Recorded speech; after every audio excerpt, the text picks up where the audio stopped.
Hello, everyone, and welcome to the Ultimate Venture Forum podcast. I'm your host, Kyle Golding. I'm joined today by Natarianto Indrawan from FlexiH, which is a very deep and scientific entity that they're working on, but Nata's going to tell us what it is and give you more information today than you're going to get in the pitch presentation because FlexiH is one of our pitch presenters for the April 10th Oklahoma City Pitch Day. We had Pitch Day in Tulsa last month. Now we're doing Pitch Day in Oklahoma City, and this will be one of 5 presentations that day.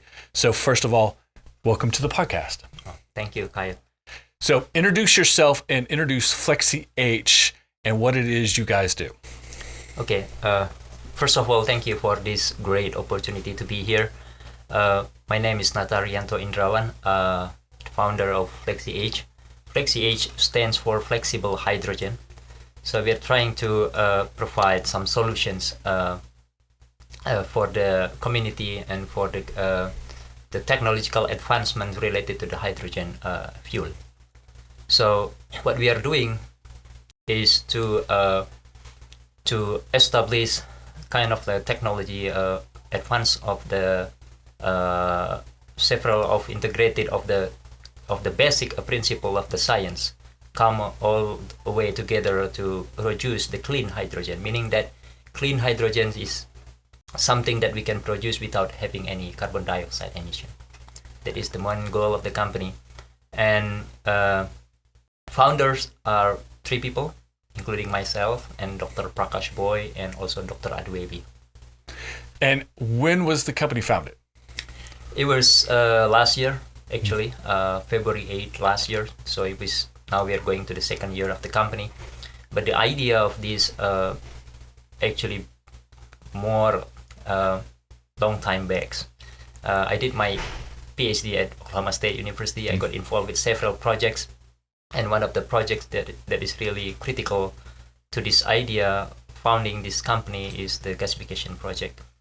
I heard that project is going along now with the public utility company being utilized to treat local biomass waste for the electricity production in the city of Stillwater.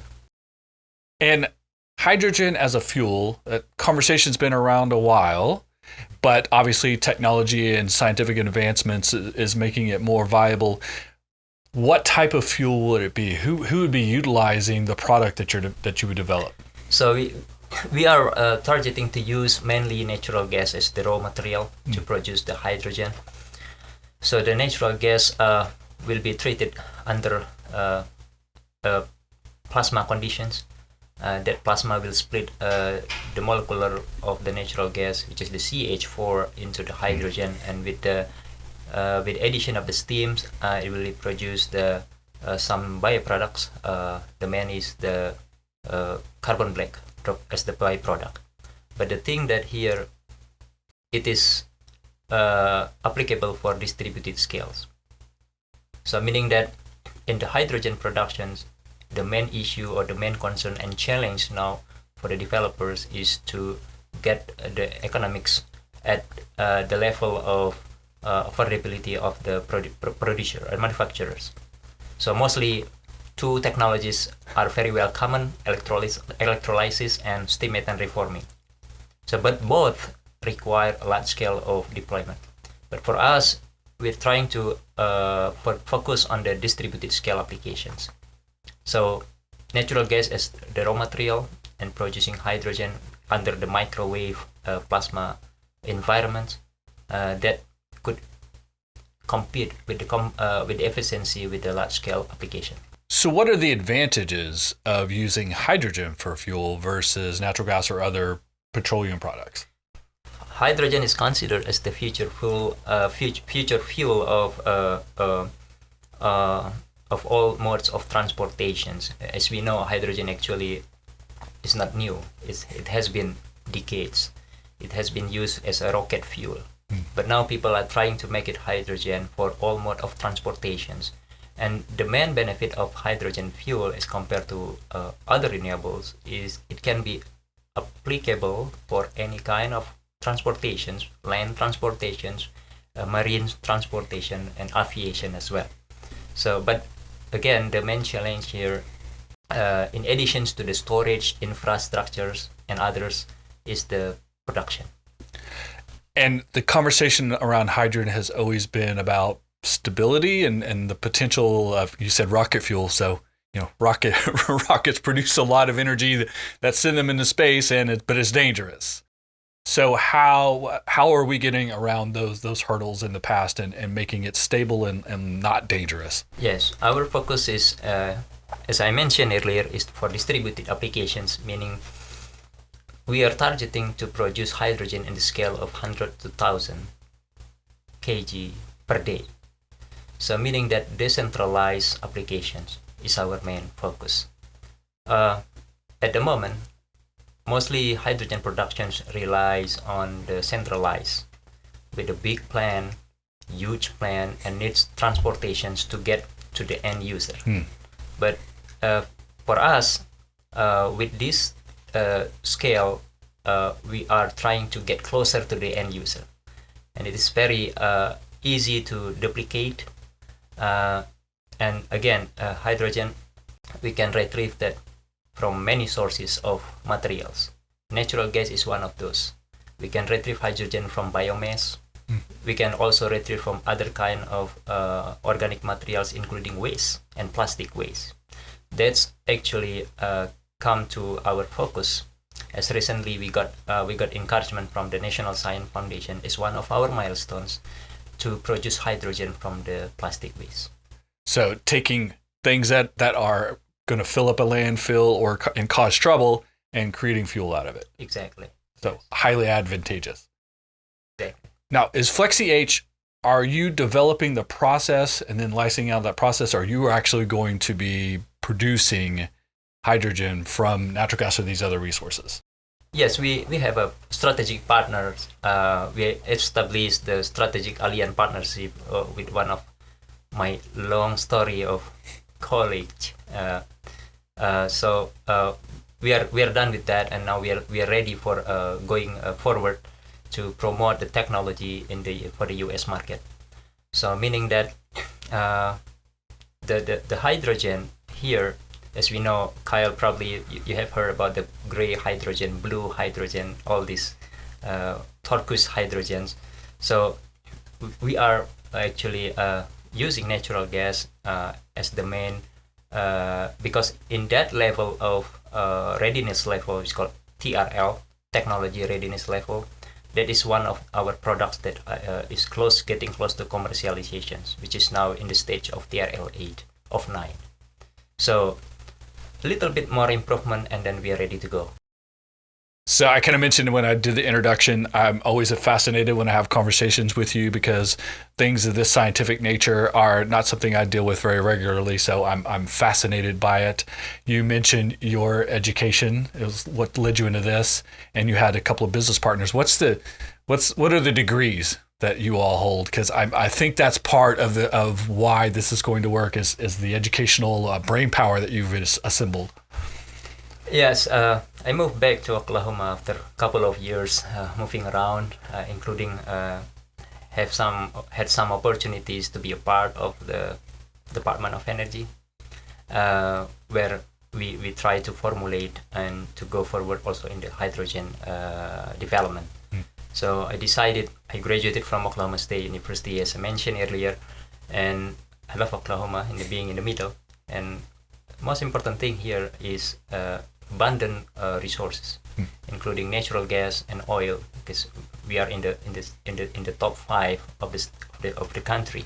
Being in the center, meaning that opportunities are given to us.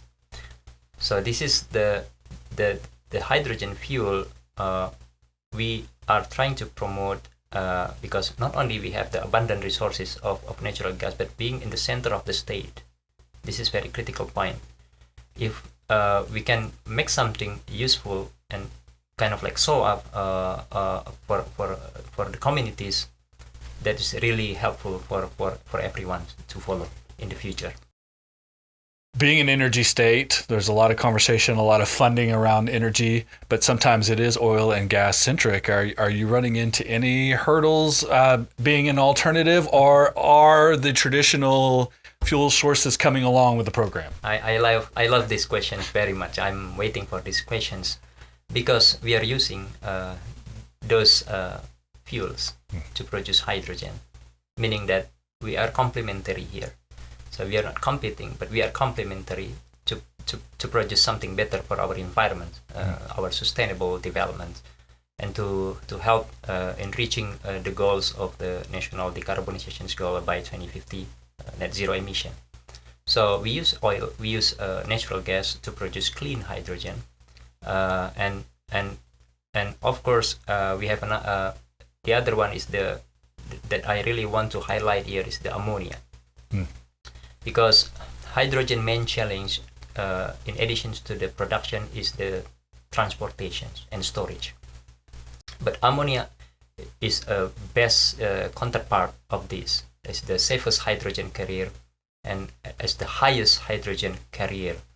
So at FlexiH, in addition to producing hydrogen from natural gas, we are also developing technology now at the stage of TRL6, technology readiness level of 6, for the clean ammonia productions.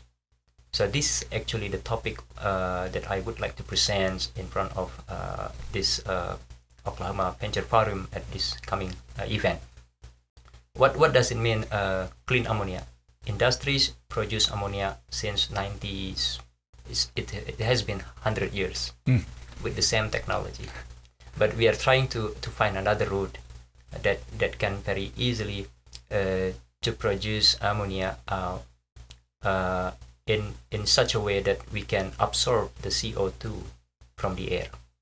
Oh. So meaning that the final product, of course, the clean ammonia with our technology development, that will be using, instead of using the high pressure one, 180 bars or beyond that number, but we are using atmospheric condition.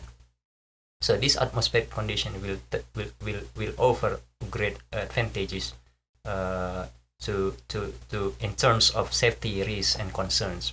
And at the end, we can absorb CO2 from the air to produce urea.